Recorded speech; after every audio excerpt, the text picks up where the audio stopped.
감사합니다.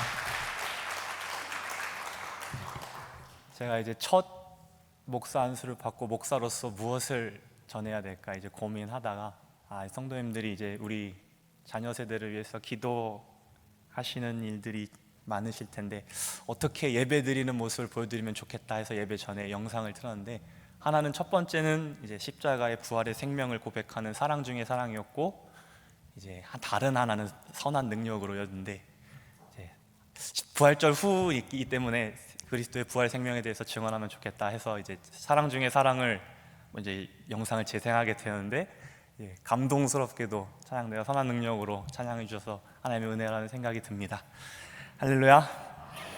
오후 예배 자리에 나오신 모든 성도님들을 부활 생명 산소망 되신 우리 주 예수 그리스도의 이름으로 환영하고 축복합니다. 김동욱 목사님께서 말씀해 주셨듯이 많은 분들의 기도와 격려 속에서 주님의 멍에를 상징하는 스투를 매며 하나님의 영이 부어짐을 상징하는 안수를 받고 기독교 대한성결교회의 목사가 되었습니다. 처음엔 좀 어깨의 짐이 무거웠으나 점차 고요와 평안으로 이제는 임기쁨과 임계점을 돌파한 새 힘을 얻었음을 주님 앞에서 고백합니다. 안수를 받고 올 한 해를 돌아보았습니다. 이번 사순절은 유독 소천하신 저희 외할머니께서 좋아하시던 찬송가 301장 지금까지 지내온 것을 자주 부르고 연주했던 것 같습니다. 지금 시대이기에, 이러한 시대이기에 더 와닿는 가사들이 많습니다. 자기를 보존하기 바빠서 사랑이 사라져가는 도시의 거리, 급변하는 시대 속에서 길이 희미해서 험준한 산속을 헤매는 것 같은 인생들, 그렇게 많은 이들이 불안과 어둠 속에서 지쳐가는 때를 살아갑니다. 그러나 나를 친히 찾아오신 주님의 손을 굳게 잡고 몸과 마음의 연약함을 이겨내며 찬송하는 주의 자녀들, 그들 모두가 저 고향집으로, 저 천성 문으로 주님 오실 날을 고대하며 발걸음을 멈추지 않는다는 이 찬송의 고백이 얼마나 위로와 새 힘을 주었는지 모릅니다. 위로를 통해 일으키시고 새 힘으로 함께 하셔서 걷게 하신 은혜가 저로 포기하지 않고 이 자리에 서게 하셨습니다.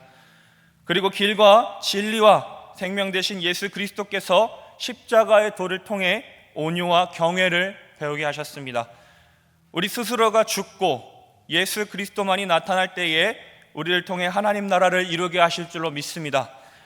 저를 이 자리에 세우신 하나님과 여러분을 이 자리에 부르신 하나님께서는 동일한 한 분 하나님이십니다. 여기 부모 세대 되시는 여러분과 저희 청년 세대, 저희가 맡은 어린 영혼들, 그리고 믿음의 선진들을 거슬러 올라가서 아브라함과 이삭과 야곱의 하나님이 전부 이 역사 속에서 동일하게 말씀하셨던 미쁘고 영원하신 한 분 하나님이십니다. 영원토록 변치 않으실 성자 하나님께서 부활하시고 승천하셔서 우리에게 다시 오겠다 약속하셨습니다.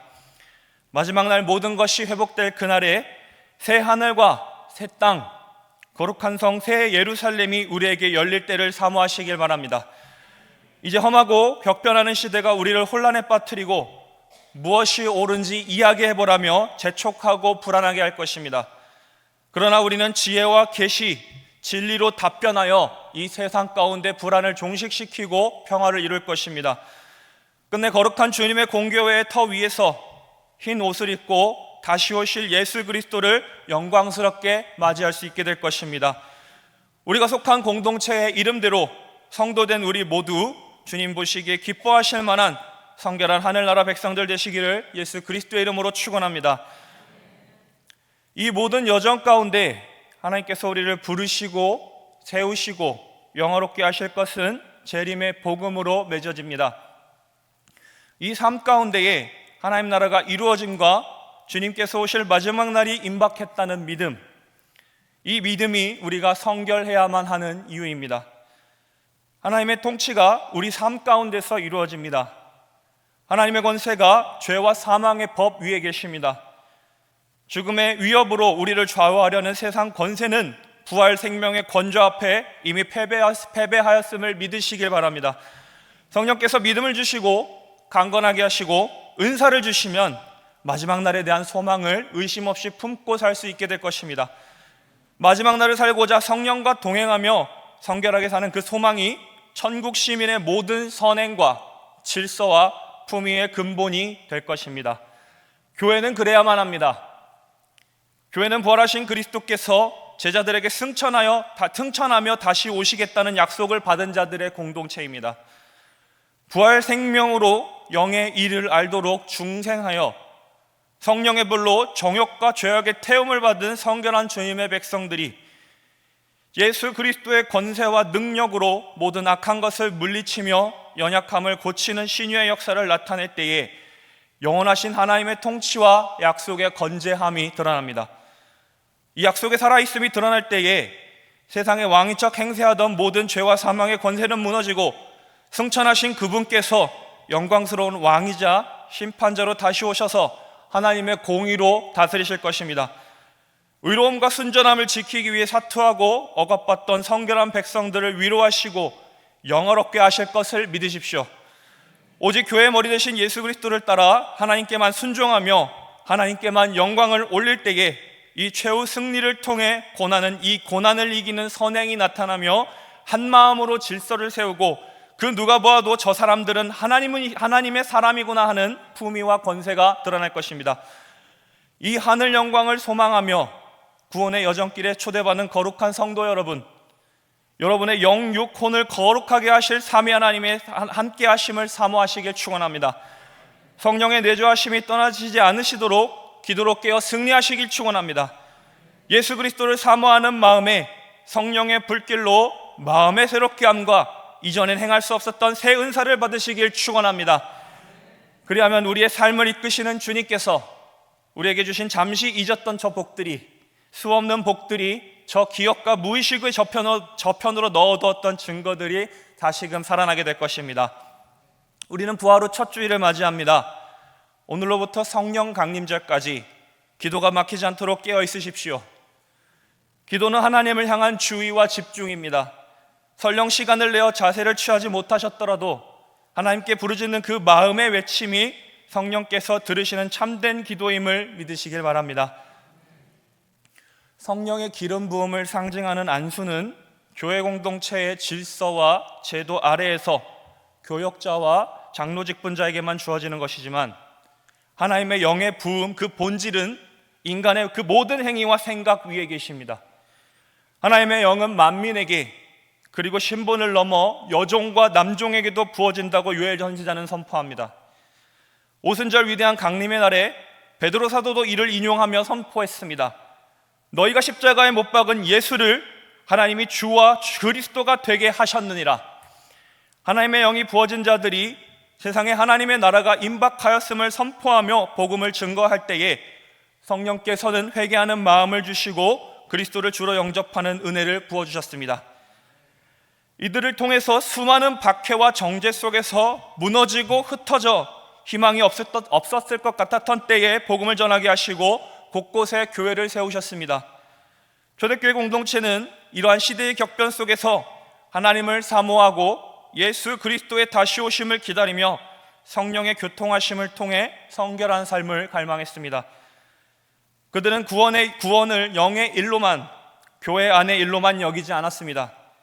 세상과 동떨어지지 않고 그들이 살아가는 사회에서 하나님의 이름이 비난받지 않도록 교회 공동체의 품위와 질서를 세우기 위해 살아갔음을 잊어서는 안 될 것입니다. 디모데전서 6장 14절부터 16절의 말씀은 마지막 날을 사모하며 성결한 삶을 살기 위해 분투하는 천국 시민의 모습을 정말 잘 표현해주고 있습니다. 저희 함께 한 목소리로 디모데전서의 말씀 봉독하도록 하겠습니다. 우리 주 예수 그리스도께서 나타나실 때까지 흠도 없고 책망받을 것도 없이 이 명령을 지키라. 기약이 이르면 하나님이 그의 나타내심을 보이시리니 하나님은 복되시고 유일하신 주권자이시며 만왕의 왕이여 만주의 주시오. 오직 그에게만 죽지 아니함이 있고 가까이 가지 못할 빛에 거하시고 어떤 사람도 보지 못하였고 또 볼 수 없는 이시니 그에게 존귀와 영원한 권능을 돌릴지어다. 아멘.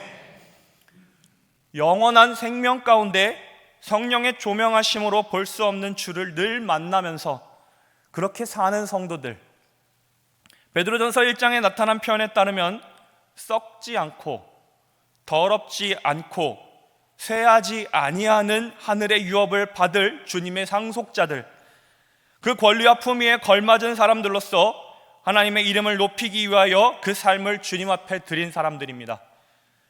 육신과 생각을 비롯한 모든 감정, 그리고 그 너머에 있는 하나님의 신비가 역사하는 영에 이르러 모든 것을 흠없도록, 누구에게도 책망받지 않도록 사욕을 따르지 않는 삶을 살라고 합니다.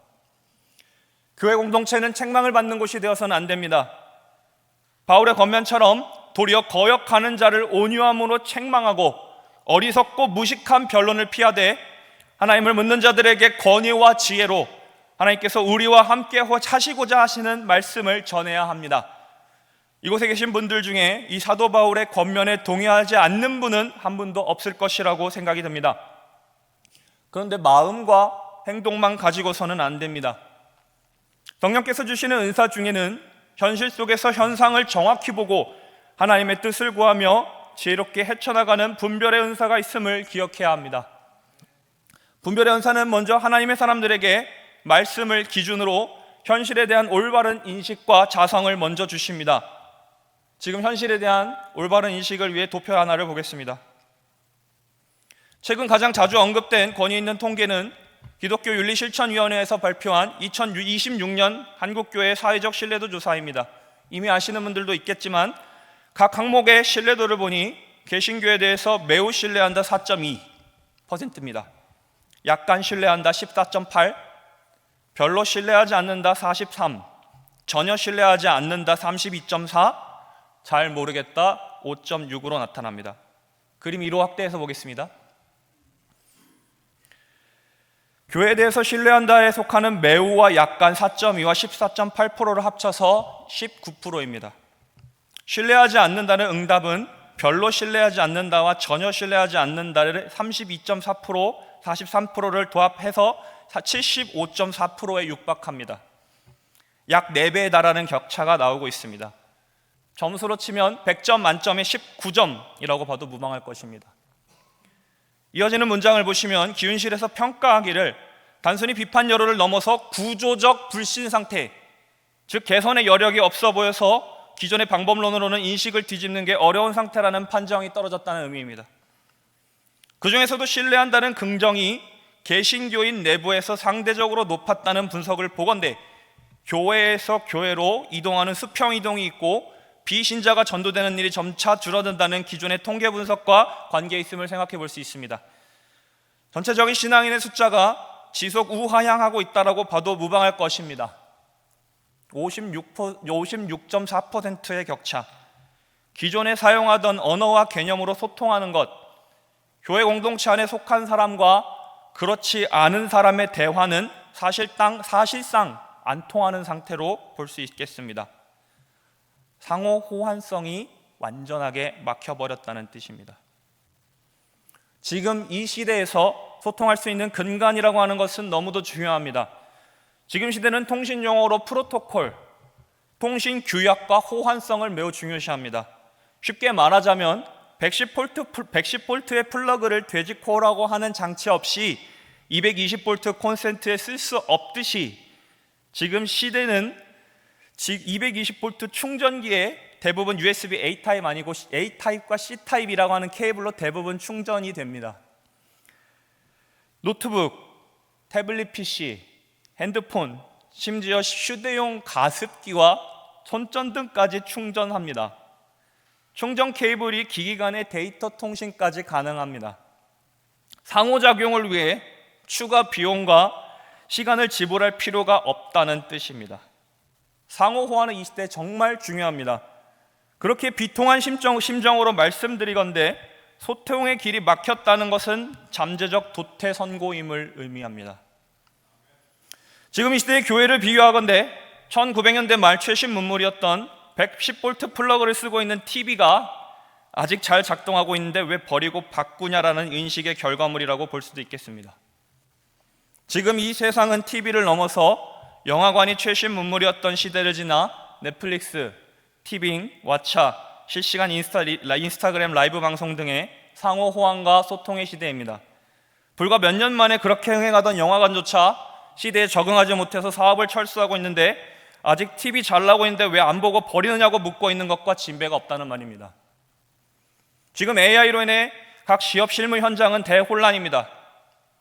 AI와 4차 산업혁명에 가져올 초대형 여파는 확정된 상태고, 지금 개발 중인 각 분야의 AI 기반의 자동화 시스템은 2020년 내로 실전 배치된다는 전망이 나오고 있습니다. 교회는 이제 약 4년도째 바꿀 수 있는 시간이 남지 않았습니다. 지금 관심 있는 분들은 아시겠지만 AI 및 관련 분야에 대한 기술 발전 속도는 각 기업의 주력 상품이 반기 혹은 1년에 한 번 발표될까 말까 했던 속도에서 월 단위, 주 단위, 구현 기능이라고 하는 범위로 넓혀서 보면 하루 단위로 쏟아져 나오고 있습니다. 단순히 AI로 인해 직업이 사라질까, 신입들은 설 자리가 없다, 이런 말을 하기 이전에 시대 과도기 속에서 쓸려나가지 않기 위해서 현장의 사람들은 쉴 새 없이 적응하려고 발버둥 치고 있는 상황입니다. 지금 이 시대에서 멈춰 있다, 소통이 안 된다는 것은 도태와 경쟁 탈락이라는 공포를 주기 때문입니다. 저도 잠깐 며칠 신경 안 쓰고 체크 안 하면 따라가는데 피로함을 느끼고 지칠 정도로 바뀌고 있습니다. 또한 지금 여기 계신 대부분의 어른 세대에 익숙한 방식은 기존의 실무진들이 현장에서 정립한 데이터를 정리해서 보고하고 결제 라인을 타고 올라가서 최종 책임자가 승인하던 방식에 익숙해 계실 것입니다. 그런데 놀랍게도 이 기존의 워크플로우를 따르지 않는 현상도 나타나고 있습니다. 세상이 워낙 급박하게 바뀌니까 부서와 부서 간의 소통을 저해하는 절차에 드는 모든 비용을 낭비라고 여기는 일각의 반응도 나오고 있다는 소리입니다. 경계를 허물고 최소한의 질서와 개통을 유지한 채 최대한의 효율을 뽑아내기 위해 조직을 재편하는 기사와 글들이 계속해서 나오고 있습니다. 이 현실의 소식들은 우리가 받은 19%라는 통계의 수치들을 굉장히 뼈아프게 합니다. 소통이 안 된다고 여겨지면 애초에 상대해야 할 대상으로도 여기지 않도록 분류할 수도 있다는 말입니다. 심지어 실무에서 멀어지고 보상은 적은데 책임만 늘어나면 뒤처질까 봐 승진까지 거부하는 승진 포비아라는 기이한 현상도 나타난다는 기사가 나오고 있습니다. 교회 밖은 급격한 변화에 적응하며 소통하고 시대를 따라가기 위해 개념과 상식을 뒤집고 있습니다. 조직 개편의 방향성은 실패를 주저하지 않도록 구조적 안전장치를 마련하고 있는 모습을 보이고 있는 이 시대 속에서 소통이 불가하다는 판정이 어떤 의미인지 와닿는지 않는다면 가슴 아픈 심정으로 말씀드리건대 아무것도 바꿀 수가 없습니다. 그리고 그래서는 안 됩니다. 교회 공동체의 신앙의 유산, 선진들의 신앙 고백과 전수되어야 할 전통들은 한국 교회를 지켜온 그리고 세워온 선진들의 위대한 전통이자 자랑입니다. 시대가 달라졌다고 해서 근본을 부정할 수 없듯이 우리는 이 맥이 끊어지지 않고 시대에 발맞춰 변화할 수 있는 방법을 찾아내야만 합니다. 20세기 위대한 신학자 칼바르트는 이렇게 말했습니다. 신학은 교회를 위해 존재한다. 공동체의 고백 없는 신학은 불가능하고 공동체 없는 변증은 공허합니다. 그렇다면 어떻게 이 현실을 분별하면서 헤쳐나가야겠습니까? 처음에도 말씀드렸다시피 정확한 현실 인식으로부터 출발하는 것입니다. 다음은 목회데이터 연구소에서 발표한 자료들입니다. 2024년 발표된 자료에 따르면 한국 개신교회인 20대에서 40대 종교인이 최근 10년간 절반가량 감소했다고 합니다. 19세에서 39세 10%, 40세에서 49세 12% 감소입니다. 종교 인구 자체가 줄어드는 중에서 가장 활발하게 교회 공동체의 예배와 행사에 숙련된 인력과 인프라를 담당하는 연령대가 전국적으로 줄어들고 있습니다. 이 말은 창발적인 사고방식, 즉 변화에 대한 시대 적응력을 상실해버렸다는 말과 동일합니다. 교회는 이들이 절실히 필요합니다. 그런데 떠나간 그들을 교회에 다시 초청하기 이전에 우리는 생각해 보아야 할 것입니다. 오늘날 이 어려운 상황에서도 보이지 않는 곳에서 공동체를 지키는 사람들과 교회로 돌아오기를 바라면서 충성하는 모든 이들이 하나님 앞에서 울며 봉사하고 있는 이들이 바라는 것이 무엇일까? 그들이 바라는 것은 거창한 것도 아니고 새로운 것도 아닙니다. 다음 통계 보시겠습니다. 교회 청년이 가장 많이 꼽은 한국 교회의 세선사항 예배와 영성의 회복입니다. 윤리적인 것도 아니고 어떠한 다른 우리가 생각하던 어떤 멋진 프로그램도 아니라 예배와 영성의 회복입니다. 예배다운 예배, 교회다운 교회, 성령이 역사하시는 영과 진리로 드리는 예배, 해갈의 기쁨을 얻고 세상에서 그리스도인으로서 예수 그리스도의 제자로서 성결하게 사는 것이 부끄럽지 않도록 생동하게 하는 예배, 위로와 안식을 넘어 새 힘과 미래에 대한 불안을 해체하고 마지막 날을 고대하면서 살 수 있는 하나님 나라의 소망이 넘치기를 원하는 것입니다. 예수 그리스도를 따라 비천해졌으나 그 순종의 도로서 영광에 이르는 여정, 하나님의 존귀하게 하시는 그 능력에 힘입어서 누구보다 위엄 있고 진중하게 하나님의 이름을 높이는 그 모습, 진실함과 진리 위에서 고난을 견디고 하나님께서 높이실 그날의 영광을 취하는 그 모습을 보고 싶은 것입니다. 영성을 원한다고 합니다. 영성이 무엇입니까? 세상과 떨어져서 기도원과 습속으로 들어가 절제하면서 기도하는 것이 영성입니까? 저는 이것이 로마 가톨릭의 수도원 영성이라고 배웠습니다. 우리 개신교인, 특히 우리 기독교 대한성결교회에 속한 이들의 영성은 어떤 것입니까? 전 또 이렇게 배웠습니다. 함께 따라 하시겠습니다. 마음의 뜨거움, 성령의 불세례.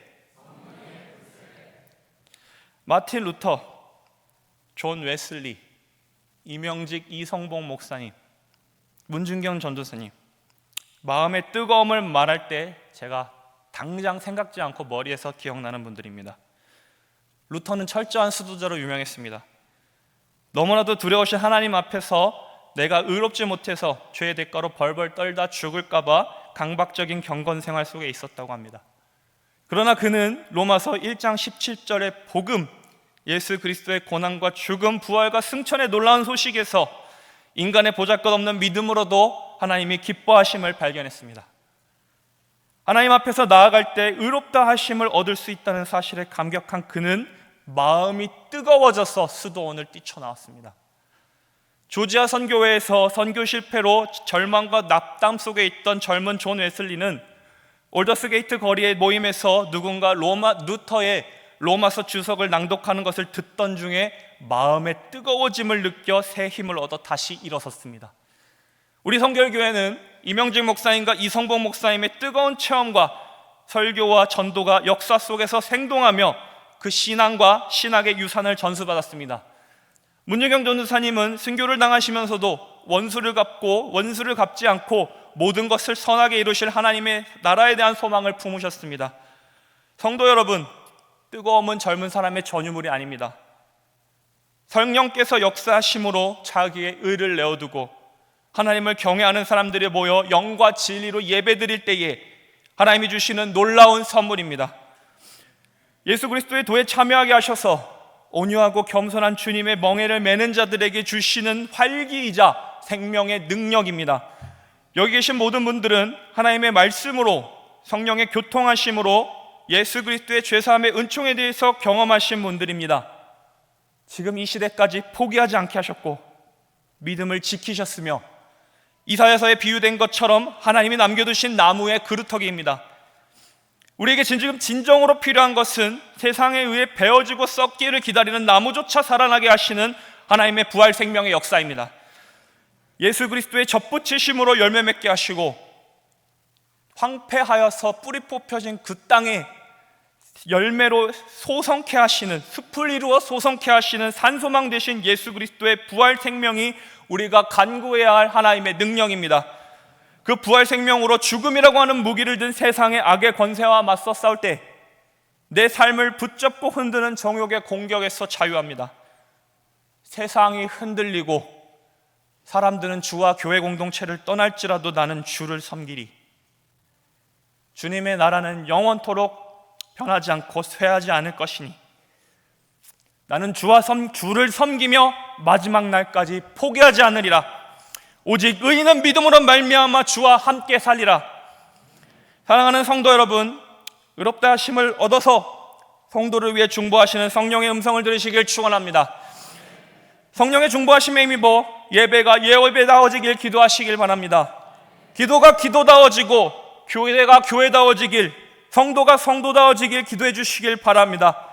그렇게 거룩한 공교회에서 드리는 예배를 통해 하나님의 말씀을 상징하는 생명수가 성전 중앙으로부터 터져나올 때 물이 바다를 덮은 것 같이 이 세상 땅끝까지 하나님의 은혜의 해가 선포되고 생명을 얻고 싶은 사람들이 성전으로 오르는 약속의 성취를 목격하게 될 것입니다. 그 생명수의 샘물이 심령에서 솟기 위해서, 예수 그리스도의 마음을 품고 영혼을 사랑하기 위해서 성도는 믿음으로 십자가를 져야 합니다. 내 능력과 의지로는 할 수 없기에 성령을 의지하는 삶, 내가 죽고 예수 그리스도만이 나타나는 삶은 말씀의 빛이 비추일 때까지는 고난입니다. 그저 세상과 다른 기준을 가지고 생각하면서 살아가는 것, 그 존재하는 것 자체가 고난입니다. 그러나 그 고난의 길을 걸어가는 사람은 포기하지 않고 하나님의 그 의로우신 오른팔로 안위하심을 믿으며 전진해 나갈 것입니다. 죽음이 두렵지 않습니다. 사망 권세를 무너뜨리신 예수 그리스도 우리 주 하나님을 경외하기 때문입니다. 베드로전서 오늘 본문 말씀 제가 다시 받들어 봉독합니다. 그러나 의를 위하여 고난을 받으면 복이 있는 자니 그들이 두려워하는 것을 두려워하지 말며 근심하지 말고 너희 마음에 그리스도를 주로 삼아 거룩하게 하고 너희 속에 있는 소망에 관한 이유를 묻는 자에게 대답할 것을 항상 준비하되 온유와 두려움으로 하고 선한 양심을 가지라. 이는 그리스도 안에 있는 너희의 선행을 욕하는 자들로 그 비방하는 일에 부끄러움을 당하게 하려 함이라. 아멘. 첨단을 달리는 이 시대가 영적인 것을 무시한다고 착각하기 쉽습니다. 그러나 지금 이 시대는 자기 스스로가 자각을 못하고 자각하여도 설명을 못할 뿐 영적인 필요에 대해서는 나날이 커져가고 있습니다. 그리고 그 목마름을 해결해 줄 진리를 만나지 못하면 진리를 표방하는 다른 답을 수도 없이 만나며 헤맵니다. 마치 초대교회 공동체에 침투했던 거짓 교사들의 현혹되는 것과 마찬가지입니다. 그러나 통계적으로 해갈의 기쁨을 누리지 못해서 이미 지치고 쓰러지고 버티다 못해 스스로 삶을 마감하는 청년과 사람들, 우리나라가 1위입니다. 미래를 기다릴 소망이 없어서 죽어가는 그들에게 필요한 말은 위로도 아니고 다른 말도 아니고 이것입니다. 내일 당신은 살아있어도 됩니다. 하나님이 그러시길 원하십니다. 우리에겐 마지막 날까지 버틸 수 있는 최후 승리의 소망이 있습니다. 하나님 나라의 소망을 듣게 된 그들이 물어봅니다. 나는 어떻게 살아야 됩니까? 내일 살아있어도 될까요? 라고 묻는 물음에 하나님은 당신을 사랑하십니다 라고 교회 몸된 성도에게는 하나님이 주신 지혜, 예수 그리스도의 마음으로 대답해야 할 의무가 있음을 기억해 주십시오. 예수님께서 우리가 나아가야 갈 길을 준비하고 계십니다. 그 길을 걷기 위해선 순종의 낮아짐을 통해 성령이 일하실 수 있는 사람으로 변해야 합니다. 세상에서의 수고하고 무거운 짐을 내려두고 주님의 멍에를 매십시오. 우리 주님은 온유하고 겸손하신 분이십니다. 누구보다 하나님을 경외하셨습니다. 온유와 두려움, 하나님을 두려워하는 마음으로 낮은 자리와 겸손한 마음으로 하나님을 구하시길 부탁드립니다. 하나님이 세상에 그 어느 신보다 높으신 분임을 고백하며 나의 안됨과 무능을 고백할 때 세상의 풍파는 더 이상 우리를 요동하게 하지 못할 것이며 폭풍 가운데서 우리는 마음이 청결해져서 잠잠하게 주의 얼굴을 바라볼 수 있도록 평온을 주실 것입니다. 그 온유함으로 만나는 이들이 하나님의 능력을 나타낼 때 요한복음의 말씀이 우리를 찾아올 것입니다. 요한복음 7장 37절부터 39절의 말씀 함께 봉독하도록 하겠습니다. 명절 끝날 곧 큰 날에 예수께서 서서 외쳐 이르시되 누구든지 목마르거든 내게로 와서 마시라. 나를 믿는 자는 성경의 이름과 같이 그 배에서 생수의 강이 흘러나오리라 하시니 이는 그를 믿는 자들이 받을 성령을 가리켜 말씀하신 것이라. 아멘. 네, 향약하겠습니다. 배에서, 중심에서 하나님의 말씀이자 생명을 상징하는 생수의 강이 흘러나오리라. 이 말씀과 생명은 성령으로부터 나옵니다. 예수님이 요한복음에서 부활하시고 난 후에 문을 걸어 잠그고 세상의 두려움에 떨던 제자들에게 나타나 말씀하신 것을 기억하십시오. 성령 받으라. 성령과 동행하는 사람, 예수 그리스도의 마음으로 세상을 사는 사람은 어느 곳을 가더라도 하나님 나라에 거하는 사람입니다. 믿음으로 의롭다 하심을 얻어 정죄에서 벗어난 사람, 성령의 인치신 자녀가 됩니다. 세상은 끊임없이 네가 살아있어야 할 가치와 근거를 증명해라 라면서 정죄합니다. 우리 학생들과 청년들이 그렇게 살아가고 있습니다. 성적과 월급과 학벌과 재산과 직책의 명예, 이 모든 것은 이생의 자랑입니다. 이 수많은 정죄에서 지쳐 쓰러져 죽어가는 영혼들은 지금도 하나님의 은혜를 나타내 부활 생명으로 충만한 하나님의 사람을 찾고 있습니다. 부활과 승천의 증언자 되신 우리 성도 여러분, 다시 한번 말씀드립니다. 천국 시민으로서 고난 속에서도 질서와 품위를 지키며 다시 오실 주님을 기다리는 성도에게는 반드시 누군가 질문할 것입니다. 도대체 당신이 그렇게 살 수 있는 이유는 무엇입니까? 그렇다면 당당하게 내가 이렇게 경건하고 거룩하게 살 수 있는 이유는 예수 그리스도께서 부활하셨고 다시 온다고 약속하셨기 때문입니다라고 대답할 수 있는 여러분 되시길 축원합니다. 생명이 넘쳐서 우리의 소망에 대해서 담대히 전할 수 있게 되었을 때에 다시금 우리는 잠언의 말씀을 의지하여 교회를 책망하고 비난하는 자들에게 그 이름의 위엄을 나타내실 하나님의 일하심을 보게 될 것입니다. 마지막으로 잠언 27장 11절입니다. 함께 봉독하겠습니다. 내 아들아, 지혜를 얻고 내 마음을 기쁘게 하라. 그리하면 나를 비방하는 자에게 내가 대답할 수 있으리라. 아멘.